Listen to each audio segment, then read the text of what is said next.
नैब cases में गिरफ्तार मुल्जिमान की जमानतों के हवाले से लाहौर हाई कोर्ट का बड़ा फैसला। 50 करोड़ से कम मालियत के केसेस में एहतसाब अदालतों का दायरा इख्तियार खत्म हो गया। फैसले के मुताबिक नैब रेफरेंस में कैद 5 मुल्जिमान जमानत पर रिहा हो चुके हैं।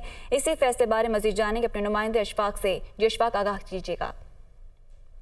लाहौर हाई कोर्ट के जस्टिस मिर्जा वकास रूफ और जस्टिस अनवार हुसैन पर मुश्तमिल 2 रुकनी बेंच ने 10 सफ़ात पर मुश्तमिल तफसीली फैसला जारी कर दिया। लाहौर हाई कोर्ट ने हुक्म दिया कि 50 करोड़ से कम मालियत के नैब रेफरेंसेस में कैद 5 मुल्जमान की जमानत मंजूर करके रिहाई का हुक्म दिया जाता है। अदालत ने नैब तरमीम एक्ट में जेलों में कैद मुल्जमान को जमानतों का फोरम न देने पर तशवीश का इजहार किया। अदालत ने अपने फैसले में लिखा कि नैब तरमीमी एक्ट के बाद इस केस में जेर हिरासत मुल्जमान को जमानत देना उनका आईनी हक है।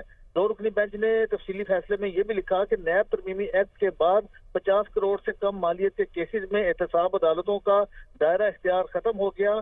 जेलों में कैद नैब के वो मुल्जमान जो 50 करोड़ से कम करप्शन में मुलविस हैं और उनके पास जमानतों पर रिहाई के लिए कोई फोरम मौजूद नहीं है, ये तशवीशनाक है।